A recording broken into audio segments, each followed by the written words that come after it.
Jack Nation, what's going on? It's your boy Buckets. You all know this guy, Coach Kyle Keller, men's basketball head coach.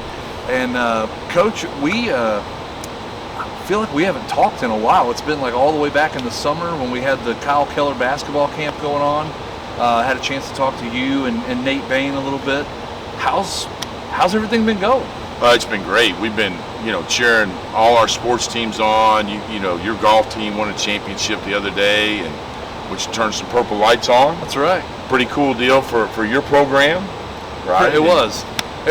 Well, and being able to we got back like early enough that evening that we actually got to go over and see the purple lights turned on. There was no other athletics going on that day, so we knew we turned them on that day. It was really, really a neat thing for us. Did you get ice cream after?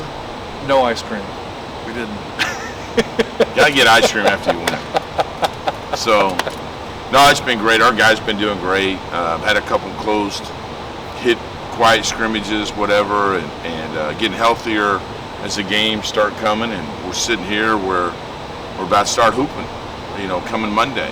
And ISD Day, and should be loud and proud. Our marketing team's done an unbelievable job of getting local area kids to come in here, and I expect a lot of high-pitched yells, and could be our largest post-COVID crowd we've ever had in here since that time. So they've done a great job. I know the kids are excited. I've got an 11-year-old of my own, and that's all he's. Dad, we're going to that game on Monday. Yeah, I know. You're out of school. You're a college student. You have an 11-year-old? Yeah, that's right. College junior and 11-year-old. Do the math on that one. So we'll get to the serious stuff. We'll talk about the basketball part or whatever. The closed scrimmages. I want to ask you about this because this is if you scroll through Twitter at all the last couple of weeks, a lot of people talking about those. Do folks make too big of a deal out of that stuff? I mean, this team beat this team, and it's they upset this team. Is it really an upset? It's a scrimmages. I view those as practices with our team. I mean, we've accomplished what I think we need to accomplish. I never try to let the score get out regardless one way or the other. You didn't see our scores, I don't think, got out. No, I haven't seen them, and I'm the Em Insider. Usually that's probably a good sign for us if they don't get out. But if we're on the other side of it, somehow they do get out, which is, usually doesn't make me very happy because I usually try to keep them pretty close, the scrimmages. So I want to be able to coach our team. But our guys have done great. They've been buying in. We've had a great June, July, and then the guys go home in August. And then September, towards the end, we do our boot camp and our retreat, and then we start getting after it. So we've got about 5 practices left as we sit here today, and we're taping into when we're start playing, on that Monday. So, our guys, we've done really well. We've been meshing. We've got about half newcomers, half returning. Great core guys coming back, and I don't think we have 2 guys that are exactly the same, which I think in this era, having obviously differences between each individual talent is really important as you put together a team. And I thought our coaches did a good job of recruiting unique talent around us, and so we can play a much wide variety. The last scrimmage, I thought I put it together a team what I thought was our best 5 offensive players, and then our best 5 defensive players out there together. And the interesting thing is we didn't have any carryover from 5 offense to 5 defense, which is probably a mistake that we can't get guys to do two-way things, but we're going to get there. So the scrimmages are behind us. We're getting close to tip-off. You guys will open up here at home on Monday, and then you'll go on the road, Middle Tennessee, and then on the road to Northwestern State. But after that, I think one of the coolest things on the schedule this year, the Cayman Islands, you guys are going to go there and compete. What does it mean, for you, for the program, and for these guys to have the opportunity to go there and play against some quality opponents in the Cayman Islands in a few weeks? Blue water and white sand. That's right. The best blue water and white sand in the world. How do you keep them focused when you get them there? That's the question, I guess. Not my job. My job is just to coach them when we're practicing in there. No, I mean, I think it's a cool opportunity to take our kids somewhere. It's part of the college experience, right? Yeah. I mean, you guys just went to a great place for a golf tournament. Where'd y'all go? Well, we were in New Mexico a couple of weeks ago, which I'll be honest, I had never really been there, and gorgeous. Yeah. Some of the stuff we saw. Went out to White Sands and saw that. Then last week in Louisiana, the mosquitoes are built. Who doesn't different. want to go to Louisiana? South Louisiana, right? The mosquitoes South Louisiana, Cayman, the mosquitoes are built different in that part of the world. It's but yeah, not quite the Cayman Islands. There's both water around it, right? That's right. A lot of common things there. So I mean, the food, it's Southern Cajun food, That's and then right. American food with a lot of lobster and things like that. Now we did eat some good food. Had some great seafood while we were there. We'll get our chance to get some seafood while we're down there. But I think our players are probably just soon eat Burger King and McDonald's when we're down in Cayman's. But no, I always try to get our guys. Last year we went to Canada, and get the college experience for these kids, and that's the thing that I think that you should, because these kids may never get to experience things like that. Yeah. And no different. I think every college coach wants to experience that for their kids and for their team. So let's get back to this week. You mentioned ISD Day on Monday. We're going to have all the kids and hopefully a lot of parents and families and folks in the crowd. Well, I think in between the game we have something special happening, right? In between. In between the game. That's what I was told. Our marketing team told me this. So we're gonna get having the a concert. We're gonna get the Sawmill rocking.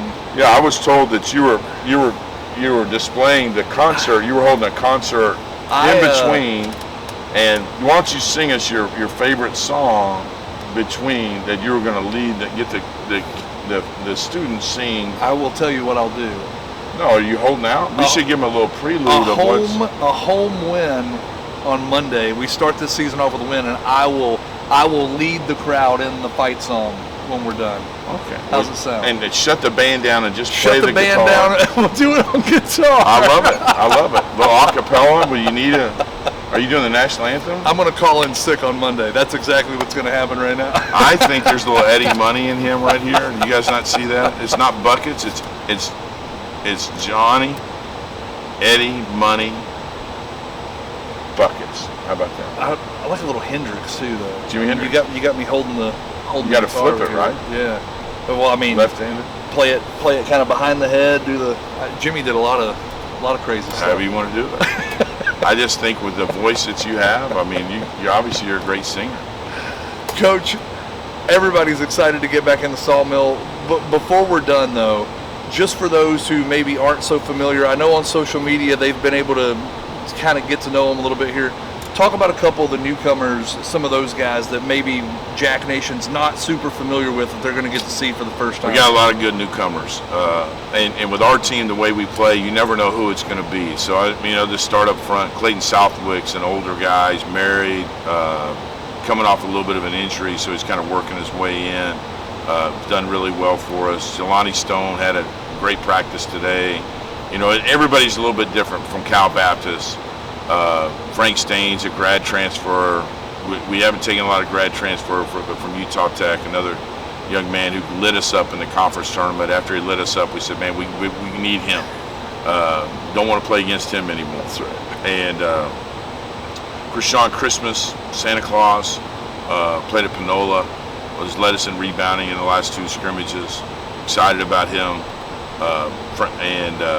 So Miles Jenkins, who's been out with an injury, is working his way back on the team. So, and then Kamari Wilson, who's a point guard, who's been just rock solid the whole time for us. So those are the 6 or 7 guys that have been really good for us as we move on. We try to have a lot of fun when we're doing the broadcasts here at home on ESPN Plus. You do? 100%. Maybe I should come sit with you. Yeah, could just Ain't come no over fun and coach over from here. there. And last year we had a little bit of fun with Latrell, because every once in a while he gets out here around the logo and fires one up. So I started working on my Texas geography a little bit and trying to call out, what city he was shooting that one from. I'm excited about. Have you learned more about the state? I have, but I'm really excited this year. I mean, the unlimited options that I have with a guy named Christmas on the team. Are you kidding me, Coach?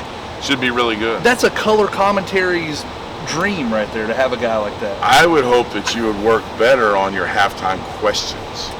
I do need to do better. So you don't put me in a bad spot with our fans, because they think that I'm, getting mad at some of the questions you ask. Little do they know how much fun you and I are having. It's funny, nobody noticed, so, and everybody knows the interview you're talking about, but when you went to walk up the tunnel that night, nobody saw you turn back around and smile, just laughing about leaving me speechless at halftime. I think we're just gonna cut the halftime interviews out. We'll just do post games. There you go. We'll get happy coach after a win. How about that? I wasn't disappointed at halftime when you asked me the question, since ironically we talked about it before the game. That's right. Well, and that was better than the first halftime interview we did when you hit me.